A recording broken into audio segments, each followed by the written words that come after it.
Katie, welcome to the program. How did you get into theater? Well, I had always liked it, but hadn't been subjected to it very much. I saw at Stephen F. Austin State University in Nacogdoches, I saw my first production, which was on the river with was Tom Sawyer. Okay. And I was amazed at the way that they got it on the river, you know, how they were floating down the river, and it really looked like it. So I was kind of taken with it then. And then when I got with my husband, Peter, he's enamored with it. And so when we lived on Long Island, he was close to a community theater. So we started going there, and I just loved it. And then we came here, and I kept thinking, I can do this, I can do this. So last year, in 2011, in April, I believe it was, we were here at one of the shows, and I said, well, I'm just going to check. So I went to the box office, and I said, what's the next play coming up? And they said, The Music Man. And I said, well, what are the auditions? And they told me. And I said, well, do you have to sing if you're in that? Well, it is a musical, so yes, I think you'll have to sing. I said, oh my. So anyway, when it came time for that, the only song I knew I could hit the notes was Amazing Grace. Wow. So from church, so that's what I did, and got into it. Manny was really nice to give me a part, and I've been going since. That's incredible. And I just love it. Tell me about some of the stuff you saw in Long Island. Or I guess you got to Broadway, right, to New York? Yeah, we did. We saw Miss Saigon. Sure. And we were right there. He had great tickets. He had it for my birthday. And it was fabulous because they brought a helicopter down. And it was really great. And then we had one, what he calls up in nosebleed, got last-minute tickets for the Phantom of the Opera. Sure. And we were up there. I mean, I was standing vertical. I mean, you know, sitting, and it was...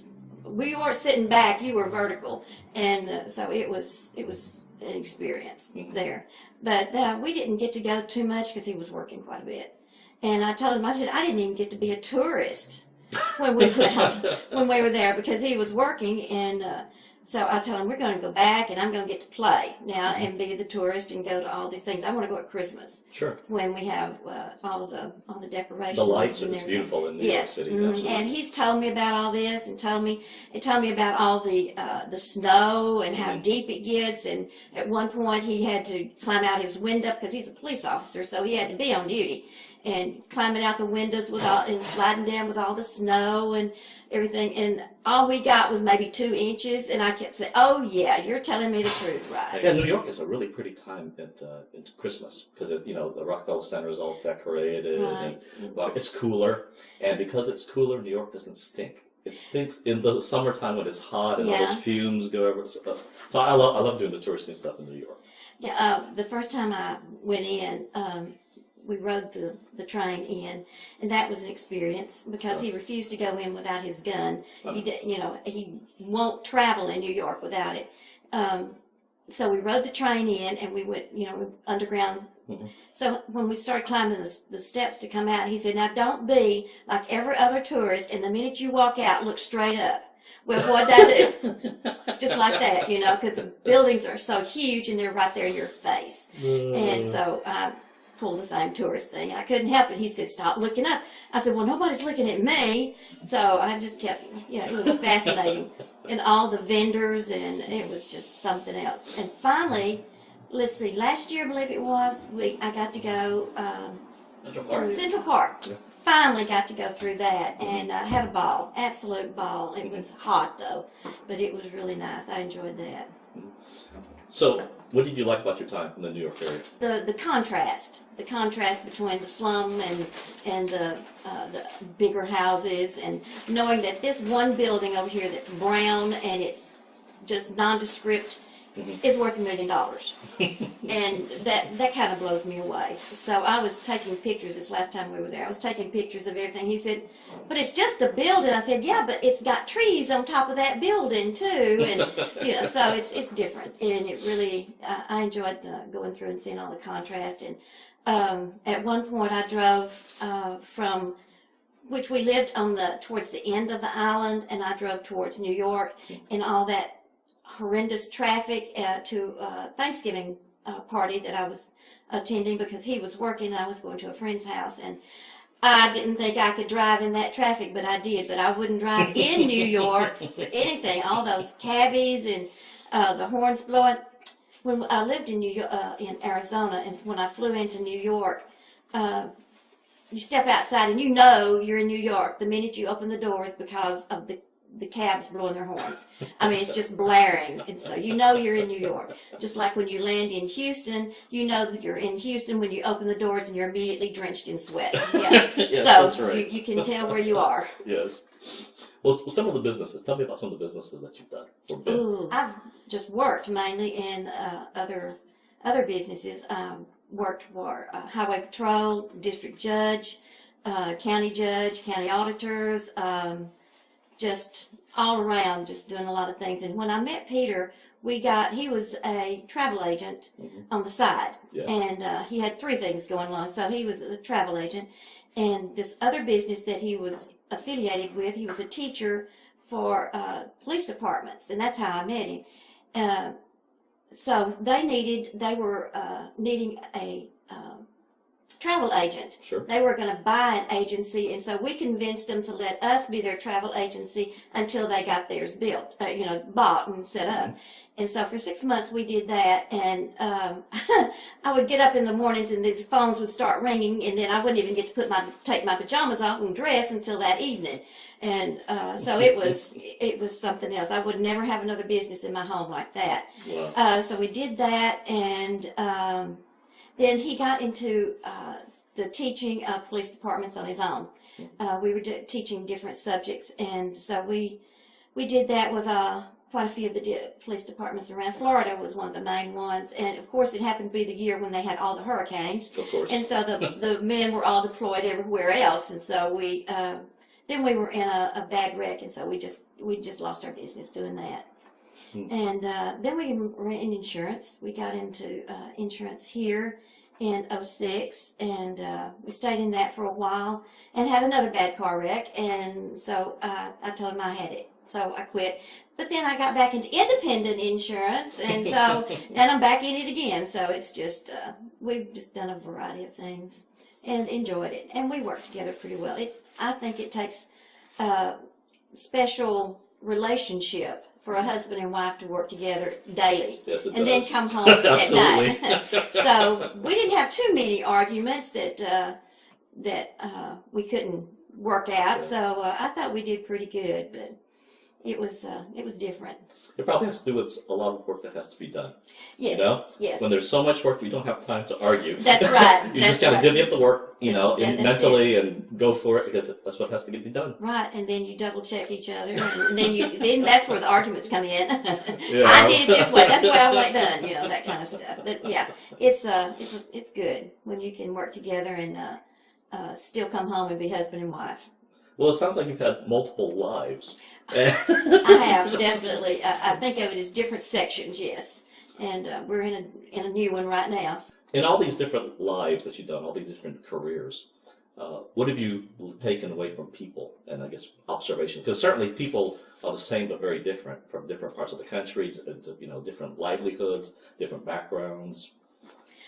I have met some really talented people in a lot of different ways. I grew up on a farm, and by the time I think it was 8 years old, I was plowing behind a mule. Wow. And trying to lift a plow, and it's very heavy, and stepping in, I don't know if anybody knows about the bull nettles. They're very, they sting a lot. Stepping in those barefooted and then trying to keep up with the mule, that was kind of fun. And so we were farm children, my brother and I, and met quite a few people in that taught me a lot about life with animals and how different people how they want to, let's see, how would I say it? They have their favorites and they always want them to win or be on top, and they'll do just about anything to the other people that should be on top. So I found out about that in 4-H with one of the county agents, that wanted this other 4-H club to be always on top, and so he gave us, me and my father, different information so that we didn't show up on time for different projects, so that mine wasn't entered and things like that. So I learned pretty early how people can be treacherous. Which is unfortunate because that's true in just about anywhere, right? Right. So I learned Cheerleading, Yep. sports, you name it, Yeah. business, politics. So I learned pretty early about how people can be, and but I still was pretty naive. And then I got married and was living in this little rural life out in a small town, and then he passed away. My first husband passed away, my 2 children's father, and my children are just my life. So they're my light and joy, and my grandchildren. And so then I kind of moved on, moved to Nacogdoches and started working, going to college. Went to college late. Finally graduated in '94 with 2 degrees, and so I was quite pleased with that. And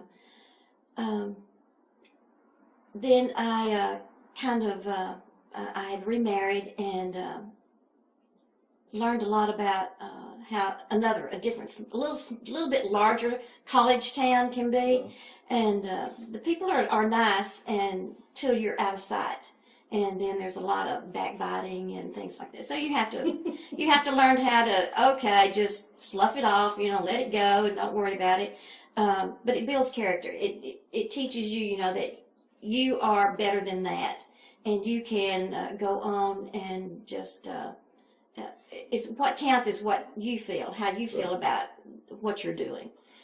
Well, that's interesting because I've heard this up through a lot of college towns. A&M, we have the same thing too, where there's a lot of backbiting and I'm wondering, is it not? There's plenty to do. That can't be it. Yeah. There's just not enough to fight over. Right. I don't know, but I've heard the same story too at A&M. It was like, if you can get past, people usually love the teaching.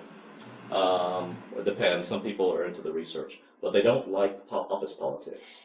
And it's true of everywhere, but sometimes it seems like even more so in college towns. Yeah, it's I don't know if you could compare it to a large business or not, but when you're on the outside and you're trying to get a job inside, they a lot of times they just rotate people around. Sure. They just hire from inside, and it is very difficult to get in. I was lucky enough to get a part-time job working with it was a new professor that had come in, and he needed somebody at just the right timing. I got in, but then I had overloaded myself with classes and I had to drop out. But I did go back to work for the University Police Department. And so I was working there quite a bit. And that's where I was when I met Peter. He was teaching the other classes for our police departments. And so they sent me, and I said, adios, I'm out of here now after I met him. And so I just learned, quite a bit about the office politics when I was in that department. And when I was working for the professor, you had to pick and choose who you're going to be friends with, because you quickly learned which ones were going to stab you in the back, and so you have to kind of watch out. So what are your degrees in? Business and criminal justice. But you said you got them late. Yeah, well, usually people go to school right out of high school. Right. And it was in '94, so I was so many years old. Right. So, yeah. So you already got plenty of practical experience, and then you went and got the piece of paper. Right. Yeah. Did it serve you any purpose? No. Well, and it's good to know, because sometimes there are certain disciplines where you have to have the piece of paper. Yeah, that's true. And there are others where it's nice, and that's used to exclude folks. It's an excuse to exclude folks, but it has nothing to do necessarily with ability. Exactly. And just a little aside on that, the insurance business now, they want to know not just your social, your driver's license, your birth date. They want to know how much schooling you've had, what degree do you have, things that I didn't think that was any of their business about that. But that's how they rate you a lot now. And so that's yeah, your rates are based on that a lot. Because if you are a business person, or you've got a degree or an associate degree, then they think you're more responsible than this person over here that just got his high school diploma or less, or got no degree. So they your insurance is better than the one that didn't go on up in education. So that is an exclusion. The education is, and as far as those helping me, they just taught me a lot more about people. I was older in the classes, so they considered me like a mom, you know, right. and they'd come to me for this or that or the other, and I was always leading the group. You know, that we had a lot of group things when we got up in the last year, and so I was always the head of the group, or you know, something like that, because I was older, and they just looked to the person that's older to be the head, and to, you know, get the committees and stuff. So that's what I was doing a lot, but no, it didn't help me a whole lot, except the criminal justice did teach me some things, because I did work for some attorneys, right. and so that helped me some, and I did enjoy the criminal part of it. I don't like the other side of it, so it's more exciting than the criminal. Sitting up there, I worked for the district judge, and sit there, and when we'd have divorce day, and we'd take care of all the divorces that day, and then we'd have to empty the jail out, and we'd have all of them over there with parole officers, you know, and I'd just have paperwork, and I'd just pass it to the judge, sign here, sign here, sign here, you know, and he just didn't, he'd look, and he'd see the name at the top, right. and that was the name he was just talking about, so he'd sign it. So I said, I could slip you anything, man. But it was a lot of fun. Let's talk about just different abilities that usually need in community theater. Do you paint? Well, there's two kinds of painting. All kinds of painting. Yeah, there's the little painting, you know, or the big paintings that you do, the portraits, the pictures, and things like that. I dabble in it, yes, and I really, really enjoy it. And as Peter can tell you, I dabble in quite a few things. And yes, I love to paint walls, buildings, rooms. I love to do that, and try to decorate. I try to decorate. So what's it about painting that you like? It makes everything fresh and new. Yes, it does. And it just changes the whole thing. I've been begging Peter for 2-3 years to let me paint the house, and so but now I think I've talked him into it. So he said, don't get a paintbrush in your hand, because every time I do, it's from here to here. Somehow I touch it, and I don't know. I get it on my nose, on my elbow, and I get in with it. So, but it makes it fresh and new and clean and bright. But you said the small paintings is oil? Yes, the oil. I did try watercolor with a really good friend of mine that had started teaching that, and that's just not my medium. I mean, yeah, it's just spreads. But I do love the oil, because you do have time to change it. And I've done some acrylic painting with you know, it was a craze at one time for T-shirts and things like that. So I've done a gambit of things with the painting. And then there's the drawing, then there's the photography, and then there's the crocheting. Well, let's do that. Photography. How do you get into photography? I've always liked it, and tried to stage things. And I looked out and found, of all places, a pawn shop.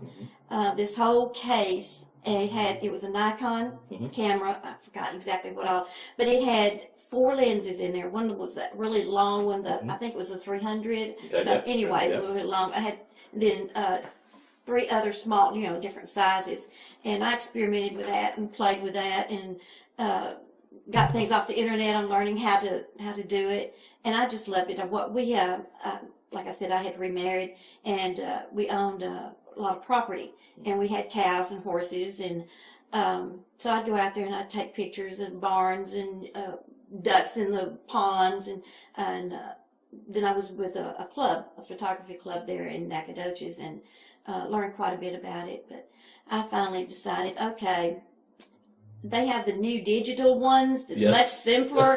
So somebody wanted to buy mine at a good price, so I sold it. And still I'm waiting to get that right digital camera that's going to do everything like I want. But yeah, I loved it. No, you know, Phil, you know, the guy on our board used to be a photographer as well.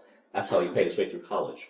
Oh, I didn't know that. He used to play with the chemicals, you know, the days where you play with the chemicals to get the kind of hues and the tones that you wanted. Yes. I know a lot of photographers back then used to only do like black and white, because you got to focus on certain things. Right. And And so, yeah, so it's interesting. Yeah, we have a lot of photographers. I was really wanting a dark room. I wanted to develop my own Yes, film and stuff, and but that didn't work out either. So I'm still waiting to get that right one. And you can still change your, you know that Oh, absolutely. change your pictures with different lenses Yes. and stuff. So it's a lot of fun to play with. Mm-hmm.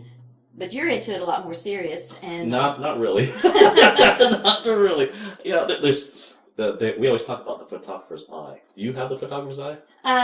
you tell me what you think it is. We used to have a friend who did it professionally, and he managed to get really good candidates. And there are other people that have. That's what I mean by that. They get Right. really Mm-hmm. good candidates. Mm-hmm. You know. Now, me, I take this lesson what someone taught me I said, "What's the secret to being a good photographer?" And he said, "Burn film." Exactly. Okay. Well, the person with the eye, obviously, if they take 100 pictures, a good percentage of their pictures are going to be better. Mine, maybe 1 or 2 out of 100 are the good pictures. You're like, ones, man, yeah. that's a good picture. So I still do that. I'm still only getting the 1 or 2 out of the 100. Well, That's okay. yeah, I did take some pretty good ones, like I said, out with the grasses and the light and the shadow. And this last trip to New York in Central Park, there's a building. I'm not sure where it was or what it was, but it had the most beautiful ceiling. Mosaics Yes. and then on the side on the wall, and there was a bench there. There were 2 children sitting there, and they had their arms on their knees, and they were just kind of waiting, it seemed like. And so I got a good picture of that, and you can interpret that a lot of different ways. Mm-hmm. And so I thought that was pretty good.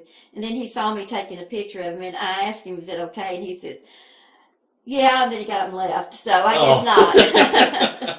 But yeah, I try to get, look for the odd, the different, the Mm-hmm. unusual thing, and you can get some pretty neat ones if you're just always paying attention. I try to think of how I want this to be seen. Yes. Yeah, so I guess it is trying to tell a story. Yes. What somebody else would think about when they looked at this, like the 2 children. Right. You can interpret that so many different ways. And so I think I do look at that when I am taking pictures. It's been a while since I've done it, but I do try to think of what we can do and what somebody else will think, how they'll interpret it, and just different ways to get the picture. Sure. I've read quite a few books about it, some articles and things about the. Oh, and we had a good photographer friend in Arizona, and he took pictures of flowers, and I mean, it was unreal, the different pictures that you could get of the flowers and how deep into these huge blossoms that he could get, and then he set it all to music. Wow. And he had it just, kind of flashing. So did he write his own music? Or? No, he just picked the music and Right. and just had it doing like that. And then he had scenery, and he was fantastic. And he had all of that set to music, and it was just flashing around. It was beautiful. But now he had insects, and he would place those insects on the flowers. But that came to an end when he got married, and his wife cleaned out his refrigerator, his freezer. And but I did learn you could do things like that. I haven't done it, but that's a different avenue of, setting, and placing things. It was good. Yeah. Well, it's kind of interesting. You talked about your life in Arizona, which was supposedly retirement, right? Right. Peter was tired of New York snow, which I said, yeah, snow.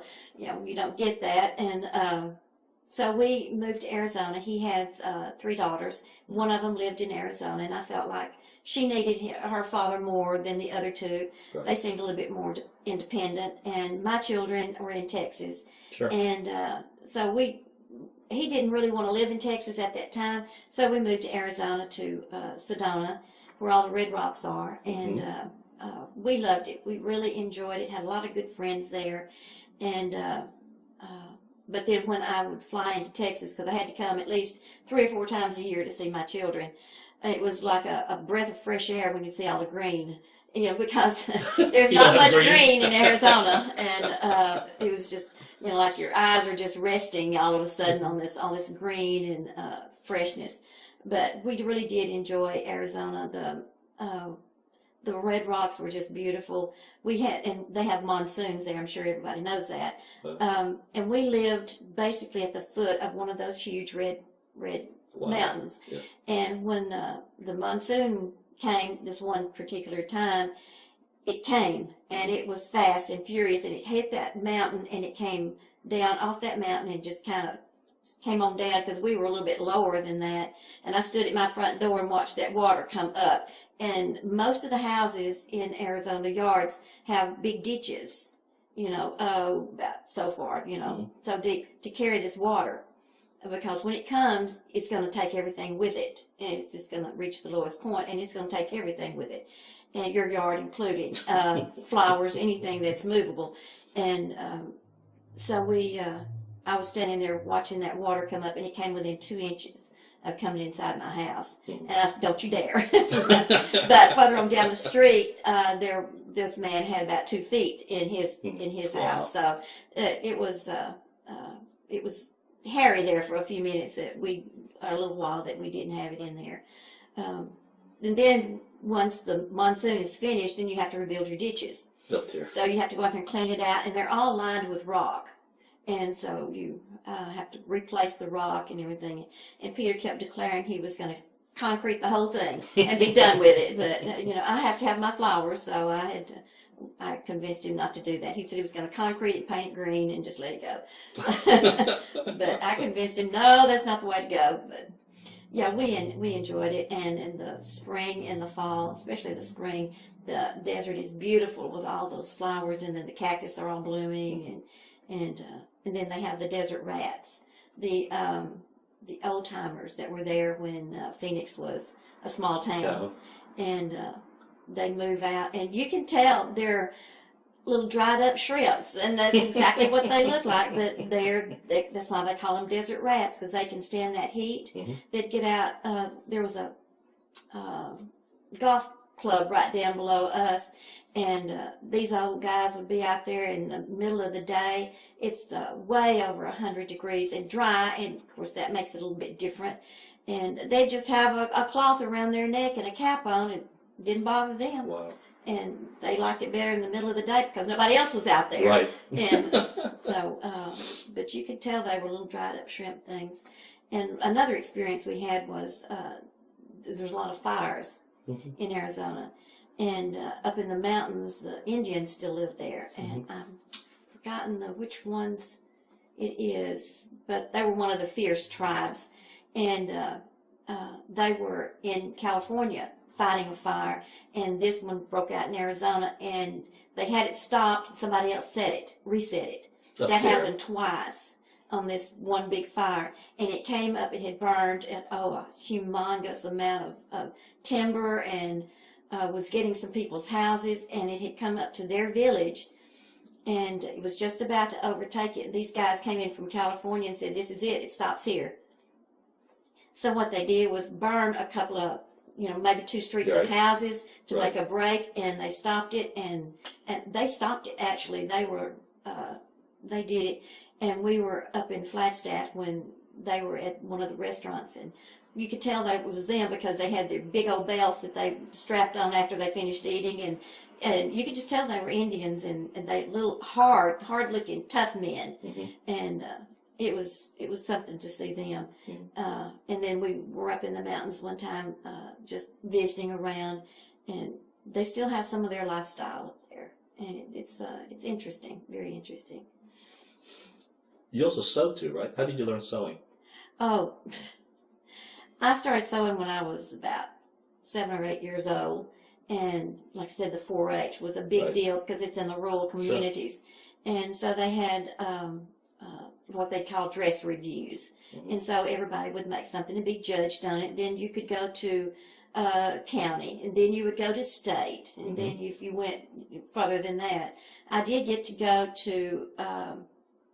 I went to district a couple of times with stuff, but I've been sewing, making my own clothes for school and everything ever since I was about 7 or 8 years old, and just didn't know there was nothing else, that you bought clothes all that much, you know.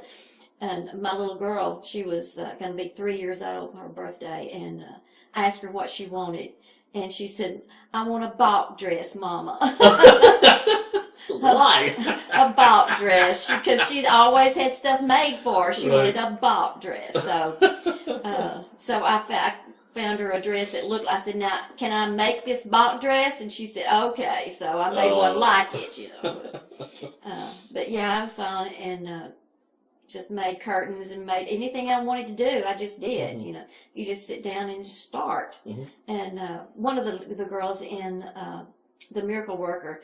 I was making her costume, and she was over at the house, and I was measuring her Right. and all that stuff.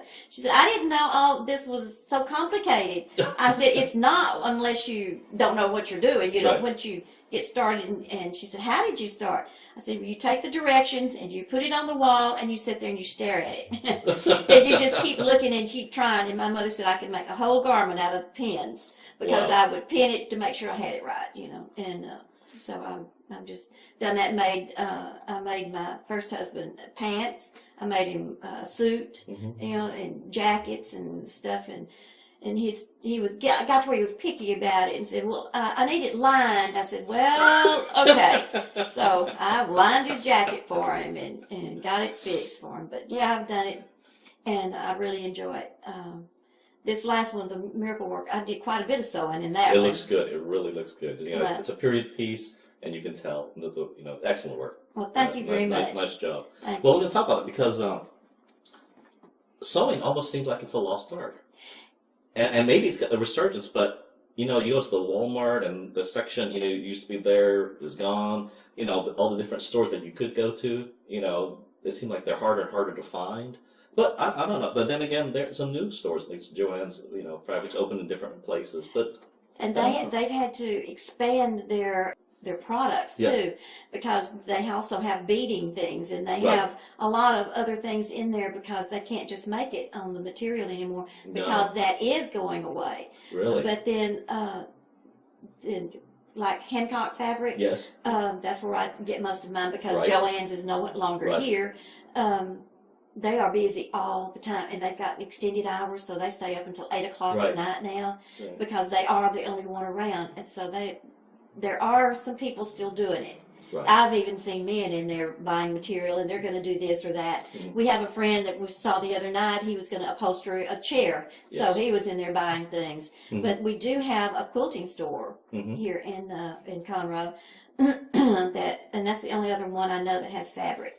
Right. And I found out some of the Walmarts have excluded that material part of it, because they weren't doing so well, because there's so many others. But now take Livingston. Mhm. That Walmart over there has a huge material section, Really, because there's no other place around that you can get it besides there. right. So No, it's interesting because I have seen, no matter what you think of Walmart, they do seem to adapt to different areas. exactly. You know, like you said, you said they need fabric there. Okay, we'll have it. Well, we obviously don't have it in ours. It used to be there, hmm and now it's gone. Yeah, and there are quilting guilds. Yes. You know, and so Cruises. yes, exactly. And I was in one of those in Arizona. I did a lot more quilting there than I did here, and it was a lot of fun. I mean, you get this group of women together, and all the Yeah. talking and the exchanging of patterns and different Yes. ideas, and it's uplifting. And I always came home just, you know, full of energy and feeling good and ready to go. Whereas if you sit home, you're depressed all the time if you don't have Right. something to To do. do. What's the biggest mistake people make when they're preparing for retirement? They don't think about what they want to do after they retire. They think, "Oh, I'm going to fish, I'm going to hunt, I'm going to do this, I'm going to get this collection done, I'm going to go there."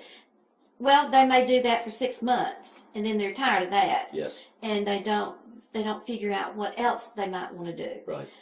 Peter retired pretty early, and that's the other thing. You retire early, Yes. and then you've got this long lifespan, Mhm. hopefully, Mhm. that you've got to fill, and how are you going to do it?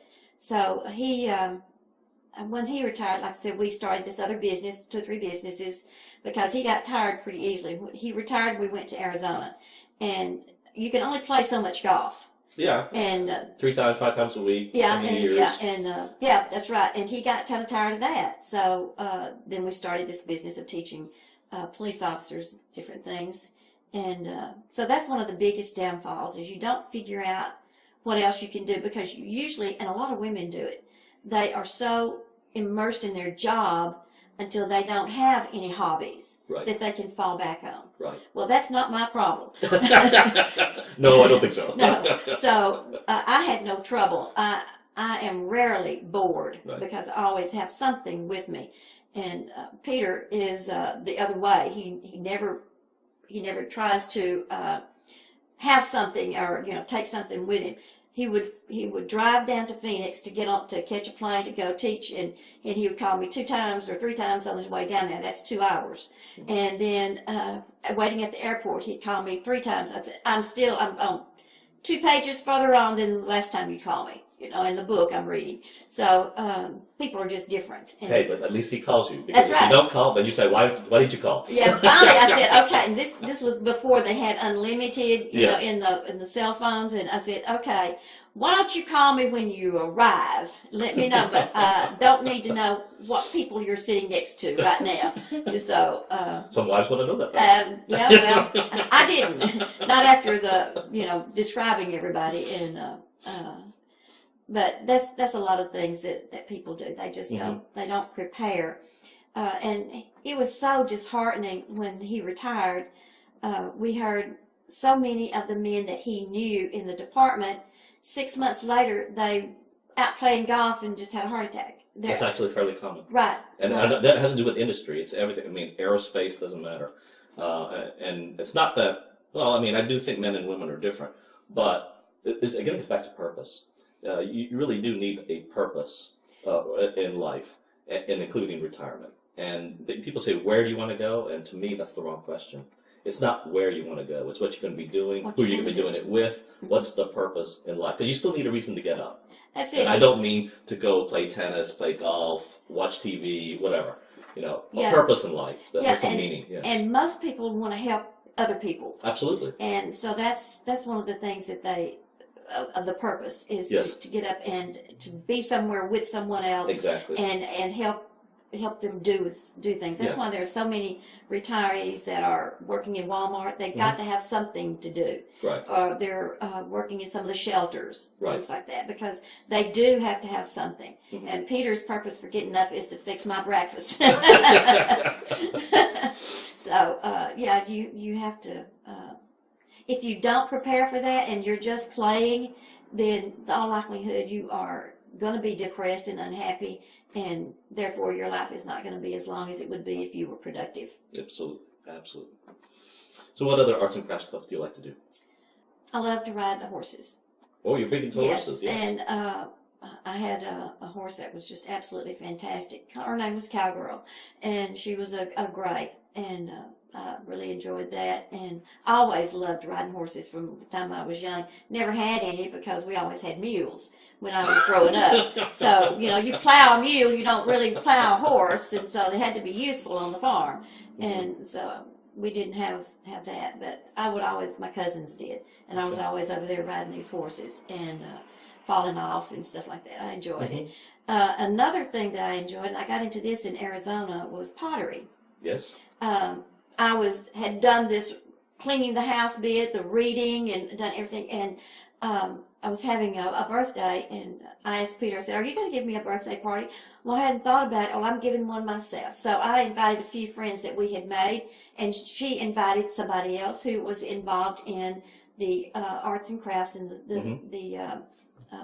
up in Flagstaff. Yes. And no, it was in Sedona. And then there was some in Flagstaff. But they had a pottery section where you had the wheel and your clay, and you made your whatever you wanted to make. And so I got into that, and I was in that for about 3 years, and friends with the teacher, and so I started teaching it, and really enjoyed that, and all the glazes and different things, and the kills, and I even got my own wheel and was doing all that. So that was another avenue that I explored and still love, and hope to get into it in the community college down here. And once I settle down and I'm not working and sewing and doing all the yard work, because I love being outside and having the flowers and all that. So when I can settle down, I'm going to go down there and do that too. And make some good things, But I really enjoy arts and crafts, and every house that Peter and I've had my room. I have to have my room where I can put all of my different things. After this first bad wreck that we had, my girlfriend said, you're going to have to slow down and pare down because you may not be able to do a whole lot now, because I was banged up pretty badly. And so she said, you're going to have to pare down. I said, but why? I enjoy it all. Why? So I didn't. I tried to, but I didn't. I just can't let go of all of it, you know. I dabble in it and making the hats. Yeah. We made the hats for the Music Man. They were enormous things. And I just had so much fun with that. Yeah. And I wanted to do it for the Miracle Worker, but it just didn't work out because of the girl's hair, you know, and time-wise. Sure. They had quick changes and things, so I didn't get to make hats. The one hat I wanted to wear in my scene, Kat and Susan said, it's too modern, so I didn't get to wear my hat. So. But you know what? There's probably opportunities for that in My Three Angels, right? Yes. I'm sure that Marie Louise will probably need a hat. I'll get to make a she hat. Will need so a hat. I will. I'm sure the costumer will insist there's a hat. Yeah. So I will do that. I'm supposed to be helping with the costumes on that one. Yeah. Can you take from all your past life experiences to bring to your acting? Don't wear your feelings on your shoulder because you will be told quite quickly you don't do that. You know, you talk too loud. You don't talk loud enough. You know, so criticism, you have to be able to take it. And when I was younger, I couldn't take criticism. I'd cry every time. I really wore my feelings on the shoulder. And so I learned, you know, that you have to take it with a grain of salt, and that they're trying to help you to have a better performance. And so I really learned that. And the people that I worked with, like I said, the Music Man was my first, and it was a great bunch of people to work with. They taught me so very much, and very patient, and you tried not to make the same mistake twice, and when you did, I am so sorry, you know. But you just take what the people can give you, and take that out of it. Which was great prep, because you needed that for your next show. Oh yes. I thoroughly enjoyed the next one, which was Mama Won't Fly. World premiere. Yes. It was a world premiere production, and we were so blessed, I think, to have the authors ask us to put that on. And I'm thrilled that my name follows that character now. I didn't know that when that's it was a big deal. We knew that was going to happen, so that was a big deal. That's why a lot of people wanted to be there. And they said it's unusual that you get asked. That most people are seeking to do it, but we actually got asked to do it, so that was pretty neat. Yeah, I think it was really great. And then on the Carol Burnett show, that Carol Burnett actually called and spoke to Carol and had a great conversation. And so I think, you know, this theater is really becoming more well known than it has been in the past. I have mentioned to several different people all around, and like, you know, Houston and different places, oh, I've heard of the Crighton. I've heard of it. And I haven't been there in a long time. Well, then come. That's right. But it does have a reputation, a very good It's getting reputation. a national reputation amongst even bigger names. We've got, I think, Vince and Amy will be here probably at Christmas time. Oh. Yes. That's great. We'll probably you'll be on the same interview show that they will. We're trying to get them on this show as well. That's marvelous. So, but they don't make money. The big names don't make money here, but they love the place because it's very intimate. You know, they get to, 500 people. You can see faces. You know, you see them backstage, whatever. It's really neat. It is, and it is. It's an experience that I'm very glad that I've had, to be able to be on the stage and know that these people are watching, and they're understanding what we're trying to portray, especially in The Miracle Worker, because that is such a deep story. I think there's so many facets to it that, like, some people laughed when Helen was trying to say the word water. Right. There were some people that laughed. They didn't really understand what she was trying to do, or they just thought her sound was funny. Right. But not everybody laughed. But then getting the standing ovations, I know it was for the main characters, but it was me too. It's for the cast. And I was very pleased that we got that, because I don't think I've ever had a standing ovation before. I No, you don't. probably got them in Memorable Won't Fly, but it's What? Yeah, I just don't remember. But yeah, that was. But this is different. Yeah, that's this comedy, and if you do a really good job, usually you expect that. But drama is an interesting thing. It's tough to get people here. I think I liken it a lot to Schindler's List. It's an awesome show, Right. but that experience is not something you necessarily want to do all the time. And so Right. it's tough. It is. It's kind of hard to watch sometimes, but you know, Yes. we always come around and greet the people when they come Absolutely, out after yeah. the shows, and there are a lot of children, especially last night. They don't know the were- story. But I asked them, "How did you like it?" Oh, they loved it. They loved it. Mhm. And the mother or the father, whoever the parent was with them, they just really enjoyed it. They sat there. They were enthralled Mhm. with it. And there was one little girl. I said, "You didn't get sleepy?" And the mother said, "No, she did not get sleepy." You know, because it was late, kind of when. Right. And most little ones like that would have been asleep, but she was thoroughly enjoying and watching it, and was mesmerized by it, Mhm. by the antics, you know, Right. of Helen. So. I guess maybe that's the advantage of theater, but we still have to continue to sell that point. It doesn't really matter what we put on that stage. Is that, and someone said it once that they love simple stories told well. And I think when we can do that on the stage, it's just awesome. There's nothing like it. And you know, because you've experienced that, you've seen it in different places, Broadway and other places, of course. But it's convincing people that you're going to have a good time. Just come. Right. Come to experience. Don't get off your Xbox, get off your phone, get off your Right. TV, whatever. Come see a live show. Did you hear what the little kid? There was a little kid that came up, and he wanted to see what the set looked like from the balcony. So he went up to the balcony, and he starts asking, "Are the actors real?" Yeah, the actors are real.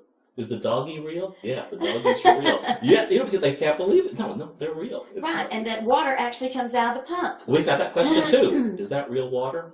Well, Yeah, what would we use if it if it wasn't water out of a pump, But yeah. because I guess they're so used to special effects, Yeah. they know that it's not real. It's cool looking, but it's not real. No, it's real. It's real water, yeah, definitely, and that's real food. That is kind of spit into Annie's face, Right, that's yeah, right. all that stuff that she endures, Mhm. and it's a great effect. And they have really worked. Annie and the two Helens have really worked to make it believable and something that people can take away and know that this child went through all this, really suffered all this, Yes. and then became such a world famous person. Incredible. It Yes. is, and this was how she started. This Right. was the beginning of it. And everybody, when they come out of the theater, I love it. I love it. It was perfect. It was wonderful. It was the best production I've seen in a long time, and so I was pleased with that. Did you see the letter in the paper? Someone I wrote a letter to did. the editor. Wouldn't that not? That's It nice. was. Unsolicited. Yeah. Yes, I printed that up, and I'm keeping that. And my boss, I work at a model home. Yes. 2 days a week, I'm there for substitute for the salesperson there, and so I left it on her desk so that she would see it because she was supposed to come tonight, but she's very ill. Yeah. She won't be able to, but I left it there for her to see. So this is what you need to see. You know, Wow. it was very nice, very nice. The unsolicited are the best. Absolutely the best. Tell me about some of your favorite actors and actresses. Anything, film, stage, whatever. Oh, there's John Wayne. You know, there's always John Wayne. He's the cowboy. The man. Yeah. I always loved these deep, dark men as I was growing up. You know, Matt Dillon and Right. all those. I just loved all those. I don't have too many really favorites. I watch movies, but I haven't done it in a long time because I'm Right. too busy doing other stuff. I just. It's more fun to do, isn't it? Oh, it is. It is. I'd much rather be there than watch. You know. Right. Because How about some fun? Right. I had been out of, hadn't been in a play in a little while, and I was telling Carolyn, I've got to get back in there, you know. I've got to get a part in Carol Burnett now. I've got to get back in there. So, yeah, I don't want to stay out too long, you know. I just don't want to. I'm laying out just a little bit. I'm not in my Three Angels, and I don't know if I'll have a part in the Drowsy Chaperone. So But now the musical. Red Velvet Cake War. Yes. I yeah. better have a place in that. That's a fun one. It you know. is. I'm looking Yeah. forward to that. And there's quite a few people that I've already talked to that's going to be coming. Excellent. Some of Peter's church are going to be there, Excellent. and it's going to be a lot of fun. I Mhm. have told so many people about that. it's because it's by the same people that did Mama Won't Fly. Absolutely. John's Hope and Wooten. They're clean. They're funny. You know, Right. and we like Southern comedy around here, or the patrons seem to like that. So yeah. Yeah, Absolutely. and the set, the minimalistic set that they want that was difficult to come up with in Mama Won't Fly. Yeah. It was very, very. It was a nice balance. It was actually a nice balance. Yeah. Because there was a lot of stuff on that stage. Oh, it was. Because it looks like minimal, but minimal means there's a lot of stuff Oh, in it. it was, and the costumer that we had for that, Kathleen. Oh yeah. Oh, she was so fantastic, and the things that she came up with. The bra was absolutely great, and then the skirt that I was supposedly made for her was. She did an excellent job, but that's what it takes to make the whole show. Mm-hmm. Like the Carol Burnett show when Carolyn was the mermaid. Yeah. Now coming up with that costume, that's what it takes is everybody working together to get the best for the show. Yeah. And we've had some great ones. Yeah. No, I said the aim is to try to do the best that you can. Hopefully everyone learns something, has a good time at the same time, and it helps support the theater. Right. So. And getting to volunteer here and help with the sets and like painting for the Music Man, painting all these little things that we had to climb on ladders and paint. And then on the Carol Burnett, the Mama Won't Fly, having to upholster the supposedly trucks. Oh yeah, the trucks. Upholstering the seats, for the trucks and making sure the steering wheel worked, and then you turn it around, it's a different vehicle, and then you turn it around and it's the bra factory, and it was quite an undertaking to come up with all that, but Kat did a good job on it. That was good. 2,400 people got to see that. That's not too shabby. No, that's not. That was great. And I'm hoping that our next drama will pull in that many people too. Yeah. This one is the first one, and it was a little slow starting, but I think we're going to have a really good crowd this weekend. We have good crowds. Yeah, and it's built and it's by word of mouth. That's the best advertising anyway. Yeah, when people come in through and they say, "Oh, I loved it," well, tell your friends. Oh, I will. And I think somebody told me that there was someone showed up at the box office and said, "My friends told me I had to come here, so I'm here." So they were coming just based on word of mouth, and they come out and they enjoyed the show. They really did. That's incredible. Yeah. Are there any shows that you want to do that you haven't done yet? I want to do some more musicals, but I'm going to have to have voice lessons. There's just so many of them out there. I just want to do a lot more musicals, and I want to do more dramas. Mm-hmm. I don't have any specific ones that I want to do. I just want to try them all. Yeah. But the drama is quite different.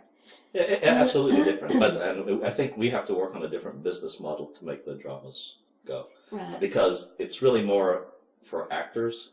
I'm not saying the patrons don't enjoy dramas, but it's really more for actors from a business point of view. And so we just need to figure out how can we do it with less risk. Yes. So that because the actors need the experience of doing something different. That's true. We just have to figure out how to do it. Right. Mm-hmm. There's something in less expensive, less risky fashion. Yeah. When I say risky, I'm talking about economic, Right. not from production value. Production value is incredible, and people say so. Mm-hmm. You look at the set, you look at the costumes, you look at the quality of acting and how far people have come in the short amount of time. Right. I was talking about Lacey. That's really her first time on the stage, first major role, and the difference between just even a couple of weeks before showtime. Right. She's come a long way. And we've talked about the community theater too. It is a learning experience, and people forget that sometimes. And there are people who aren't willing to learn and willing to get better, which is a shame. And that's fine if that's all you want to do. Right. But it can be so much more. And there are some directors that don't understand that this is a volunteer theater, that we are not paid to come up here, spend our time, and then to be harassed.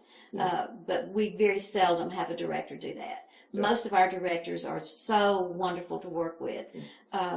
Like I said, my first one, Manny, he was just so wonderful, so patient, and come up there and move my hands around because I had them in the wrong position and say, "Now here, this is it." And, this is your upstage left. Yes. And this is stage left. This is stage right. Very, very patient, and those are the kind of people that you love to work with, and you always have a fond feeling for. Mm-hmm. And but yeah, it's really great to be able to volunteer and help the theater and just make other people happy. Mm-hmm.